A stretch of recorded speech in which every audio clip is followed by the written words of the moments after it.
The runway lights stretched out ahead like a beacon of hope, sharp and bright against the fading evening sky.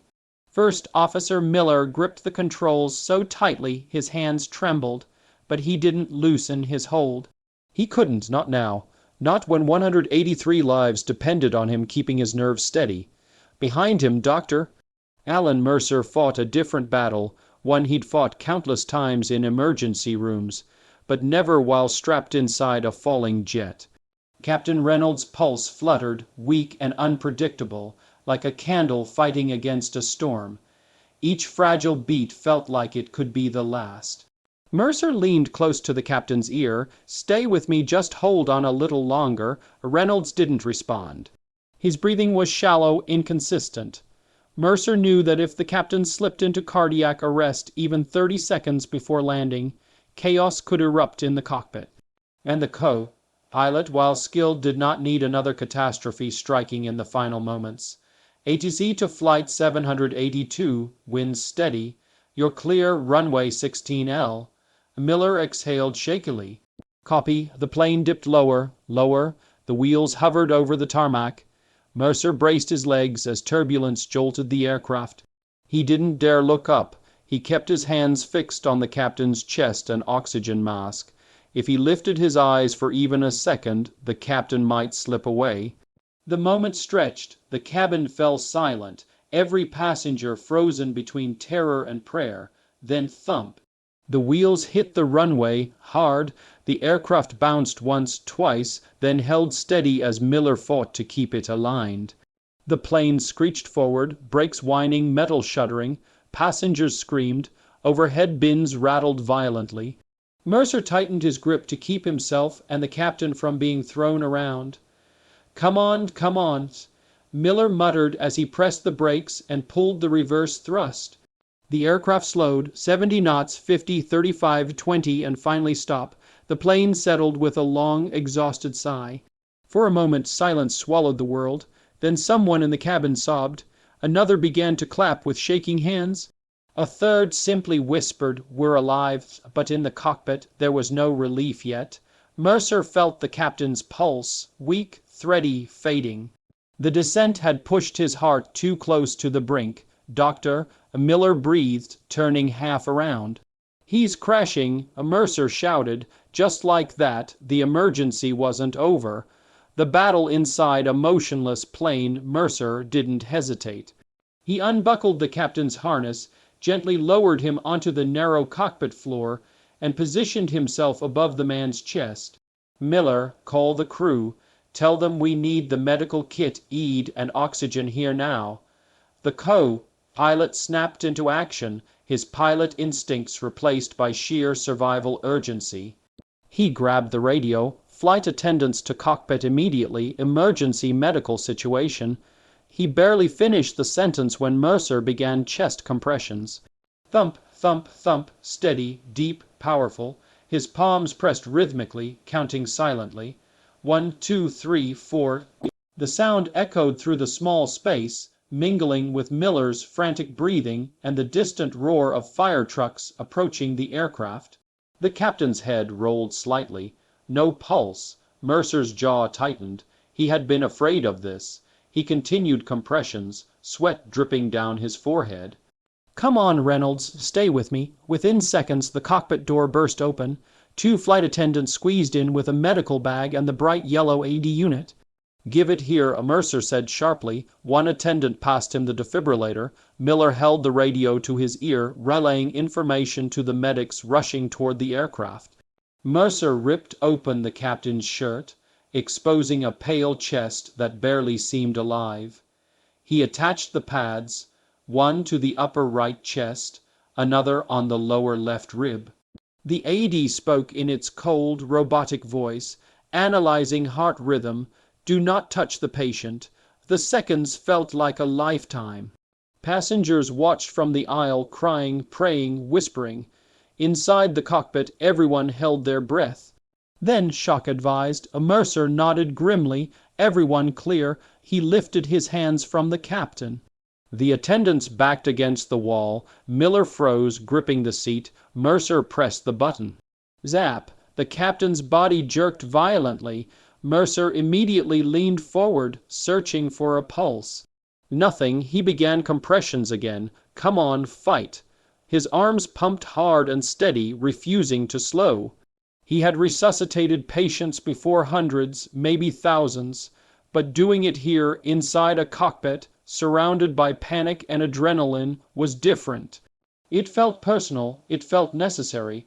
After another 30 seconds, the AD repeated, analyzing rhythm. Mercer lifted his hands, breathing heavily. Shock advised. Another jolt, another tense pause. Mercer pressed his fingers against the captain's neck.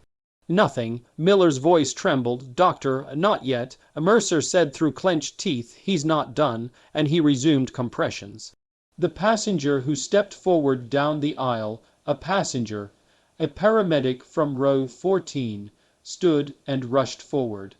I'm trained, let me help. A flight attendant guided him to the cockpit. He squeezed into the cramped space beside Mercer. On my count, Mercer said, voice hoarse, switch every 30 compressions. Together, they worked like a team forged under pressure. 1, 2, 3, the AD analyzed again. Shock advised. Another jolt, then silence. Mercer grabbed the captain's wrist.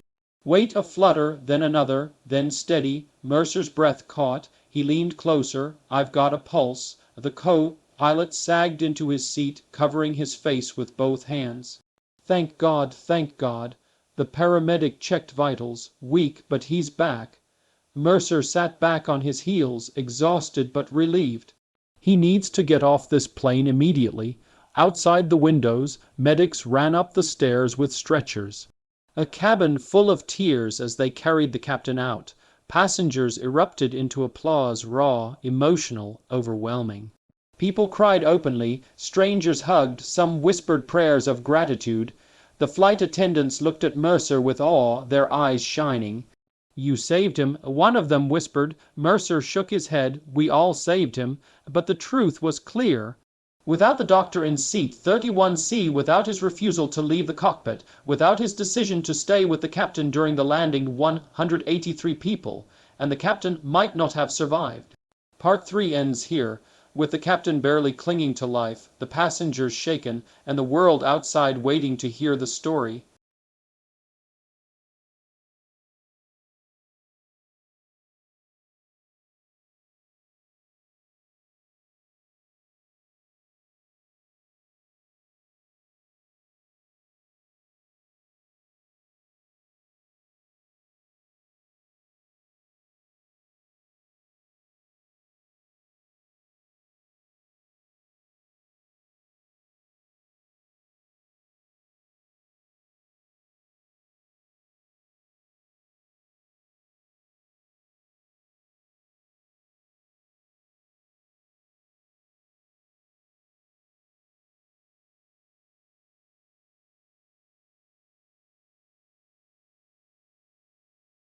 The deafening roar of the engines filled the cabin as Flight WX-407, a sleek white commercial jet, soared above the clouds.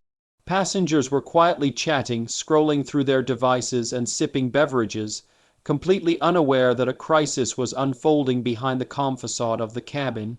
Up in the cockpit, the atmosphere was anything but calm. Captain Richard Hayes, a seasoned pilot with over 15 zero flight hours, was slumped over the controls, unconscious. His face was pale, lips slightly bluish, and his hands had gone limp.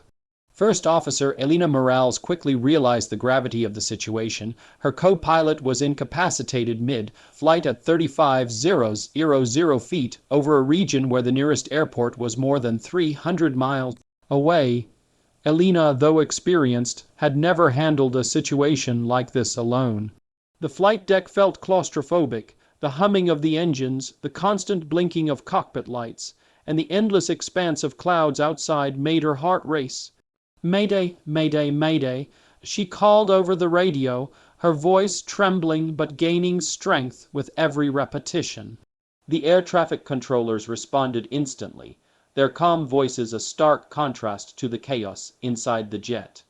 Flight WX-407, this is the Northern Air Traffic Control. We read you. What's your situation? Elena Morale's first officer, Captain is unconscious. I am taking control, but I need immediate instructions. We're at 35,000 feet, 480 knots heading north. She responded, trying to maintain composure. Within seconds, the emergency response protocol kicked into action. Radar screens lit up, showing the aircraft deviating from its planned flight path. Fighter jets were scrambled from the nearest military base. Two sleek F-22 Raptors, their metallic frames glinting under the sun, accelerated down the runway and took off, leaving behind trails of white vapor as they climbed to intercept the stricken jet. Meanwhile, Elena's hands were sweating as she gripped the yoke. She had memorized the manual procedures for emergency situations, but nothing could fully prepare someone for taking full control of a commercial jet midair with an unconscious captain beside them. She toggled the autopilot, engaged the heading hold, and attempted to stabilize the aircraft. Alarms continued to beep intermittently, each one triggering a spike of fear in her chest. She could hear the faint cries and anxious whispers of passengers as the turbulence increased. Ladies and gentlemen, this is your first officer speaking. Please remain seated and keep your seatbelts fastened. We are experiencing a temporary issue, but we are taking all measures to ensure your safety, she announced, her voice shaking slightly but resolute. A few passengers gasped audibly, some clutched their armrests while others prayed silently. Outside, the F-22 pilots identified the aircraft on their radar and began a careful approach. The mission was delicate, any sudden maneuver could worsen the situation. Captain Marcus Reynolds, leading the escort, radioed Elena, his voice calm yet commanding. Flight WX-407, this is Air Force Command. We have fighters on your tail. Follow our instructions precisely. We will guide you safely to the nearest emergency landing strip. Elena nodded, though the pilot couldn't see her, and acknowledged. She tried to remain focused on the instruments, following the precise altitude, speed, and heading adjustments relayed by the fighter jets. The massive expanse of clouds below hid the ground from view, and the thought of landing a commercial jet under these circumstances was terrifying. Every bump, every sudden pitch of the aircraft made her pulse quicken, but she forced herself to breathe deeply, concentrating on the immediate task. Meanwhile, in the cabin crew moved efficiently, trying to calm passengers. Flight attendants reassured everyone that the crew was in control, though their own nerves were visibly frayed. A mother clutched her young son, whispering comfort while trying to distract herself from the fear creeping in. Others stared at the overhead screens, where altitude and speed fluctuated, a visual reminder of the precarious situation. Back in the cockpit, Elena faced a new challenge. The captain's oxygen mask had dislodged. She leaned over to secure it, careful not to disturb the controls, and quickly assessed his vital signs. Stable but unconscious, she muttered to herself. She knew that keeping him alive until the landing was critical. Outside, the fighter jets moved into position, forming a protective wedge around the commercial jet. Their presence was both reassuring and daunting. The passengers had no idea these military jets were shadowing their plane, but their skilled pilots were doing everything to guide Elena. Communication lines between the Air Force and air traffic control were buzzing, with every second critical. The next 20 minutes were a test of nerve, precision, and raw courage. Elena maneuvered the aircraft through shifting air currents, following the fighter jet's lead. Each command from the Raptor pilots was executed with meticulous attention. The distance to the emergency airstrip slowly decreased. Elena's hands were raw from gripping the yoke. Beads of sweat formed on her forehead. She had never imagined a day like this, yet her resolve never wavered. As the jet finally broke through the cloud layer, the runway became visible below, a ribbon of tarmac stretching across the earth. Relief washed over her for a brief second, but the hardest part was yet to come, the landing. The fighter jets adjusted formation to guide the descent, and Elena prepared for the most critical maneuver of her life.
Emma had always feared flying. It wasn't just a mild anxiety or butterflies in her stomach. It was a visceral terror that gripped her like an iron vice. She could recall every flight she had taken in her life, every trembling moment spent clutching the armrests, every prayer muttered under her breath as the engines roared to life. Flying to her was an unpredictable beast, one she barely survived with her heart pounding and her mind racing. Yet here she was, standing at the gate of an international airport, her boarding pass clutched tightly in her trembling hands. The fluorescent lights overhead cast a harsh glow over the waiting passengers, and the hum of conversations mingled with the faint mechanical whirring of the air conditioning. Emma tried to focus on anything other than the aircraft that awaited her, a sleek silver body that gleamed under the airport lights. But the closer she got, the heavier her chest felt, the tighter her throat became. "I can do this," she whispered to herself, though her voice sounded shaky, almost foreign. "I can do this. It's just another form of transportation, just metal and engines. It can't hurt me." Her steps were slow as she approached the plane, each footfall echoing in her mind like a drumbeat of dread. Flight attendants greeted her with cheerful smiles, their professionalism contrasting sharply with the storm of fear raging within her. She tried to return a polite smile, but it barely made it past her lips.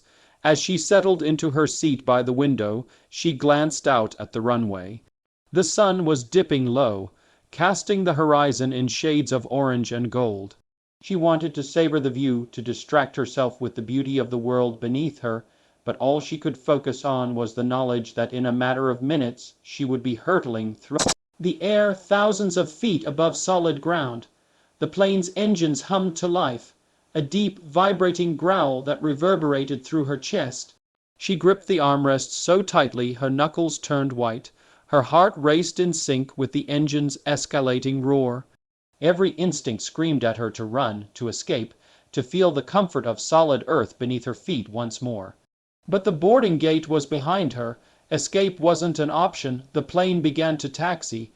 The vibrations under her seat sent shivers through her body.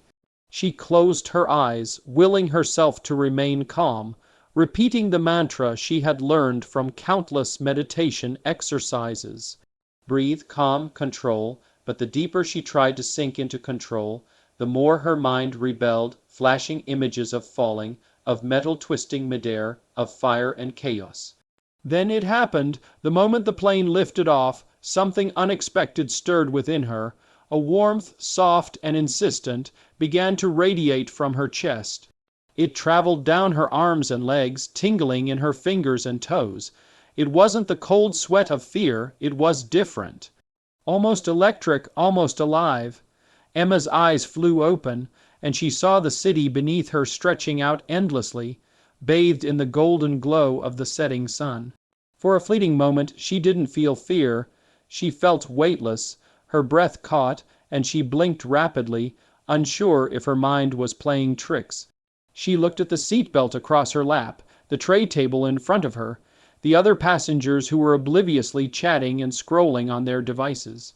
Everything was normal, everything was grounded, and yet something inside her whispered that nothing was as it seemed. The tingling sensation intensified. Emma's fingers hovered above the armrests without her consciously moving them. Her body felt lighter, as if gravity had loosened its grip. She tried to force herself to move, but even the smallest shift caused her to float slightly above the seat. Panic flared immediately, but it wasn't the fear she was used to. It was an astonished, almost reverent shock. "Am I flying?" she whispered, her voice trembling. Her mind raced. "No, this can't be real. This is impossible." But her senses betrayed her. She could feel the airflow against her skin, the faint sway of the cabin as the plane leveled at cruising altitude. She looked around. The passengers were staring now, some gasping, some frozen in disbelief. Flight attendants had dropped their trays, eyes wide with shock. The hum of the engines suddenly seemed like a melody she could harmonize with, and then she rose higher, instinctively, cautiously. She floated above her seat, her eyes wide with wonder and fear. The plane jolted slightly, and instinctively she guided herself back toward the floor, stabilizing her movement. Every second was a delicate dance between awe and terror. Somehow, she found herself moving toward the cockpit. The door, usually a boundary between passengers and pilots, now seemed like an invitation. The pilots turned at the sight of her floating figure. The older co-pilot blinked, rubbing his eyes as if he were hallucinating. I don't know how this is happening," Emma stammered, her voice shaking but filled with an odd clarity. I can feel the plane, I can feel it." The plane shuddered violently, sending a jolt through everyone inside. A warning light blinked red. The engines sputtered. A panel erupted in sparks. Panic surged through the cabin. Emma's chest tightened, but this time it wasn't fear. It was focus. The warmth that had awakened in her chest earlier now surged like a river, spreading strength through her limbs. She instinctively raised her hands toward the controls, though she barely touched anything, and then, almost miraculously, the plane stabilized. Passengers gasped. Flight attendants whispered prayers under their breath. The pilots stared at her, mouths agape. Emma herself could hardly comprehend what had just happened. She felt the plane's engines respond to her, the vibrations of the wings, the airflow over the fuselage, all like an extension of her own body. She had calmed the plane. The rest of the flight passed in a blur of wonder and disbelief. Emma didn't sit back down. She hovered, learning, feeling, understanding. Every dip of the aircraft, every turn in the air, every subtle vibration became her rhythm. And somewhere deep inside, a seed of courage began to sprout. By the time the plane began its descent, the sun had dipped completely below the horizon, and the city lights twinkled like a constellation of stars below. Emma guided herself gently back to her seat. She buckled herself in, though she felt almost as if the seatbelt was unnecessary. The other passengers stared at her. Why? Died whispers traveling from row to row. When the plane touched down safely, the applause that erupted from the cabin sounded surreal. Emma's legs trembled, not from fear this time, but from the incredible weight of what had just happened. She had faced her worst fear, not through avoidance or logic, but through something far greater, something inexplicable. She had flown, and not just in the plane. She had flown through her fear. Stepping off the aircraft, she felt a strange calm settle over her. The airport lights felt warmer somehow, the noise less jarring. People brushed past her, carrying their luggage, absorbed in their own lives, unaware that something miraculous had just occurred. Emma walked forward slowly, savoring each step. In that moment, she realized the truth she had always feared she would never face. Fear was powerful, but courage, true courage, was something else entirely. It wasn't the absence of fear. It was the willingness to rise above it, to embrace the unknown, and, if necessary, to let the impossible carry you higher than you ever imagined. The airport tarmac was a blur of flashing red and blue lights. Paramedics rushed the captain down the mobile staircase, their voices overlapping in sharp commands. The emergency crews moved with practiced urgency, weaving the stretcher through the organized chaos. Dr. Alan Mercer followed behind them, chest heaving, hands still trembling from the adrenaline of the last hour. His shirt was damp with sweat. His arms ached from the endless compressions, but he didn't care. Not when the captain's fragile heartbeat still thudded faint but alive beneath the oxygen mask strapped across his face. The cool night air hit Mercer's lungs like a reminder. You made it. The passengers made it. The captain made it. But the moment of relief didn't last long. "Doctor, we need you with us," one paramedic said, guiding him toward the ambulance. "You stabilized him. Don't stop now." Mercer nodded and climbed into the back beside the captain. The doors slammed shut, sirens howled, and the ambulance sped off into the night. Inside the ambulance, a fading flame, Captain Reynolds lay pale and motionless. Everything about his usually commanding presence dissolved into frailty. His pulse was weak, but steady thanks to the 3 shocks and relentless CPR in the cockpit. Mercer monitored the vital signs, adjusting oxygen flow. watching carefully as each beep of the heart monitor aligned with the trembling pulse under his fingers.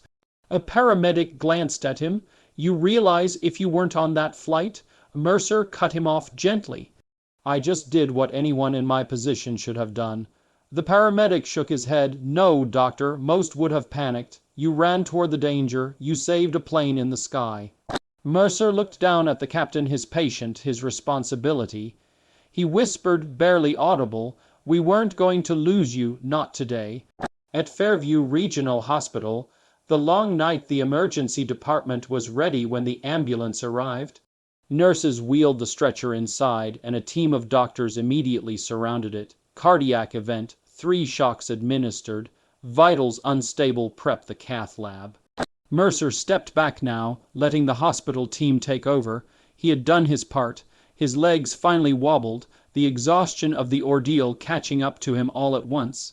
He sank into a seat in the hallway, head dropping into his hands. For the first time since the chaos began, he breathed, really breathed. But even in the quiet he kept hearing echoes. Mayday, pilot incapacitated. Shock advised, stay with me, stay with me. It was going to take time to shake the weight of those moments. Meanwhile, inside the terminal, passengers were escorted into the airport, wrapped in blankets, greeted by medics and airline staff. Some were crying. Others were laughing in disbelief. Several were still shaking from the fear that had clung to them since the descent. One woman kept repeating, that doctor saved us. He stayed up there the whole time." A teenage boy told a firefighter, "I saw him run into the cockpit. He didn't even hesitate." Parents held their children close. Strangers hugged. A few recorded videos, but the airline quickly asked passengers to respect privacy and cooperate with investigators. Yet everyone agreed on one thing. The man from seat 31C was the hero of flight 782. Hours later, a knock on the waiting room door. Mercer had been sitting in the hospital for nearly 3 hours, replaying the landing and resuscitation again and again in his mind. A nurse finally approached him. "Dr. Mercer, the captain is stabilized. They want to give you an update." Mercer stood quickly, hope flickering in his tired eyes. He followed the nurse down a quiet hallway, where a cardiologist greeted him with a warm handshake. "You kept him alive," the cardiologist said. "Your actions in the cockpit bought us the time we needed." "Is he going to recover?" Mercer asked. "He's not out of danger yet," the doctor replied honestly, "but if he wakes up, and we believe he will, he'll have you to thank for it." Mercer exhaled slowly, a weight lifting. "And one more thing," the cardiologist added with a gentle smile, "there's someone who insists on speaking with you." The co-pilot's words in a small consultation room. First Officer Miller sat with his head in his hands. He looked up when Mercer entered, eyes red from a mix of fear, adrenaline, and delayed relief. You saved him," Miller whispered. "You landed the plane," Mercer replied softly. "We both kept everyone alive." Miller stood and walked over. "Doctor, I was terrified. I thought I was going to lose control of the aircraft. But when you told me to focus, when I heard your voice behind me, it kept me grounded. I knew I wasn't alone."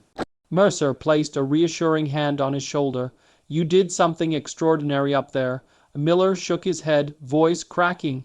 "No, you did, capable of. You never left him. You refused to leave even when the landing got rough. That takes courage I've never seen." They embraced, two strangers bound by a disaster that could have taken them both. The captain awakes. It was nearly dawn when the message finally came. He's awake. Mercer entered the room quietly. The captain lay in bed, weak but conscious. His eyes fluttered open, and when he saw Mercer, tears gathered in the corners. "You," Captain Reynolds whispered hoarsely, "you stayed." Mercer pulled up a chair. "I wasn't going anywhere." The captain swallowed hard. "The co-pilot told me everything you did. You saved them. You saved me." Mercer smiled gently. "We all played our part." Reynolds reached out with trembling fingers and gripped Mercer's hand. "Thank you," he whispered, "for not leaving me to die alone in that cockpit." Mercer squeezed his hand back. No pilot dies alone on my watch. The captain's eyes closed, relief and gratitude softening his features as he drifted back to sleep. The day after the world finds out news cameras lined up outside the hospital, reporters talked nonstop about the miracle landing of Flight 782, praising the co-pilot and the courageous doctor from Seat 31C, but Mercer stayed out of the spotlight. He didn't seek attention. He didn't need fame. He only needed one thing, the knowledge that 183 people were home with their families because he refused to leave the dying captain.